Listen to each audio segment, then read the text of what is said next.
makauwi lang. O, patay na naman. Makauwi lang po. Exchange places during the race.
Ay, ay, ay.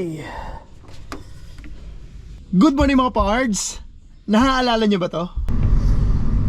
Overheat ito sa sasakyan natin. So ngayon magkapahinga muna tayo at nag-overheat yung sasakyan.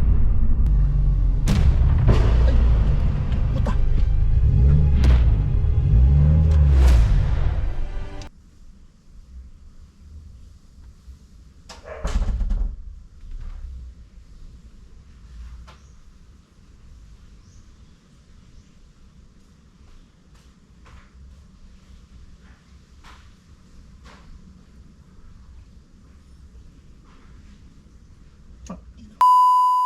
Sa previous video natin, sumabog nga yung ating sasakyan. Good thing, hindi naman siya major. Sumabog lang yung radiator hose para dun sa cooling system or coolant ng ating WRX. And now, aayusin natin siya. So, tara tingnan natin yung mga damage. So, ito na ngayon nangyari sa ating WRX. Ito yung natanggal nung sumabog. Siguro sa sobrang pressure na. Yan. Sumabog yan. And then kumalat yung buong coolant dito. That's why umusok. Buti ganun lang at nakauwi pa ako. Buti na lang yun lang. Ang task natin today is for us to fix this. Balik natin. And then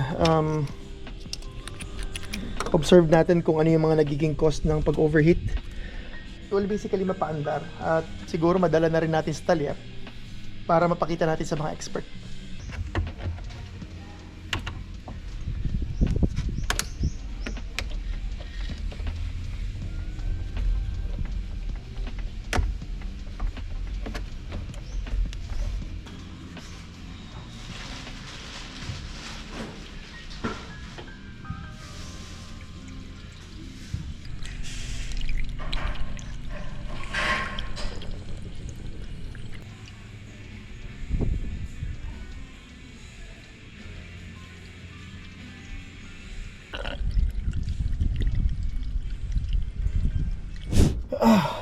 Tara, paandarin natin.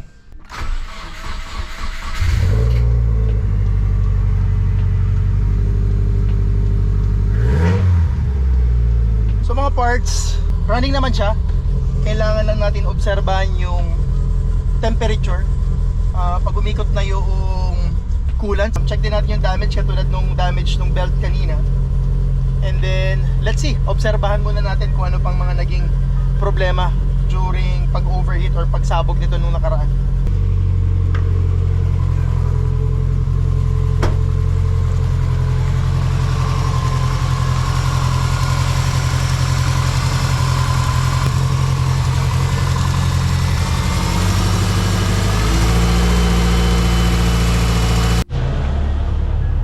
Habang nagpapainit ng ating sasakyan, para may napansin ako dito.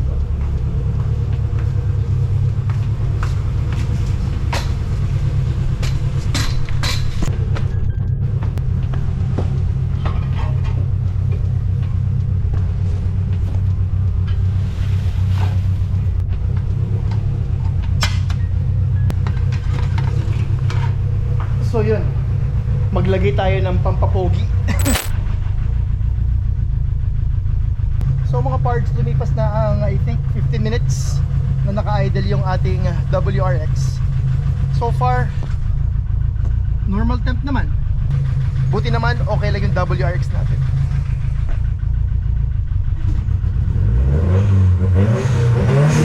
Aside sa pag-overheat or sa cooling system, papacheck din natin yung mga belts.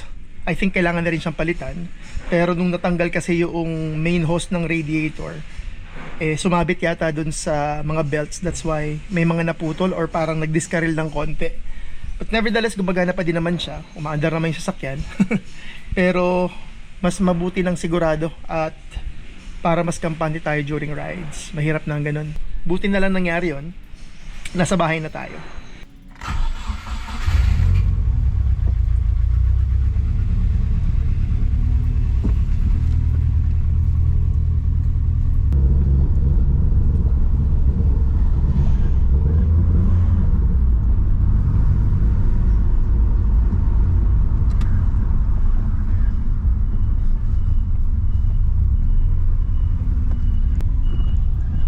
And now mga pards, we are test riding our WRX.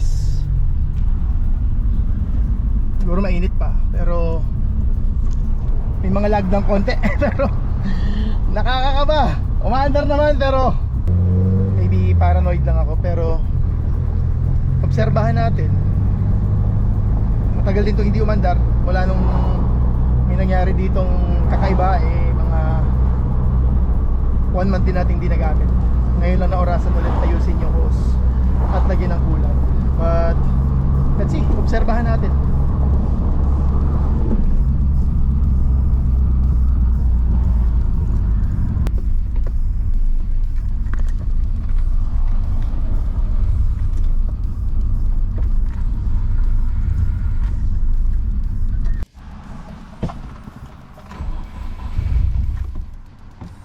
Yan lang, hindi umaandar.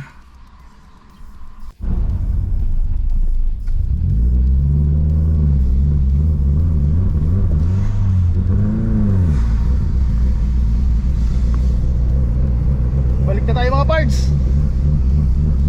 Hindi ko alam nangyayari dito.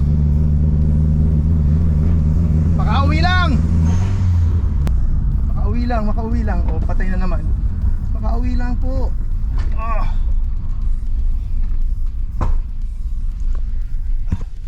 Shit.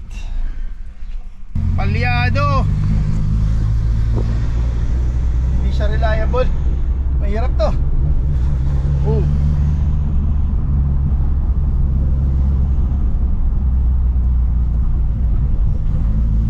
Ay, buti nakauwi na. Patay na naman. So may diferensya nga yung ating WRX na mamatay. Check natin lahat. Check natin yung spark, compression, air, I don't know, lahat check natin. As far as knowledge na kaya ko, being a amateur. The thing is, it's not running right. So namatay na naman. Marami pa tayong magagawa or marami pa tayong gagawin sa WRX na to. So that's it for today. I don't know kung nagustuhan yung video today. At subaybayan natin yung mga journey natin as car guy. Lagi natin tatandaan, hilig man sa kotse o sa motor, bakit ka papipili? Hard work pays off. Pwede both.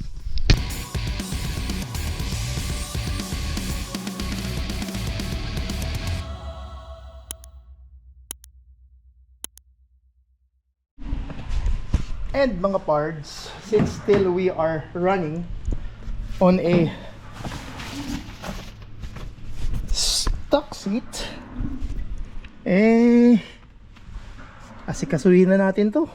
At nang mapalitan na finally nito, nakatambak lang aba teka may pa-coil over pa dito. Kabit na natin yan next time.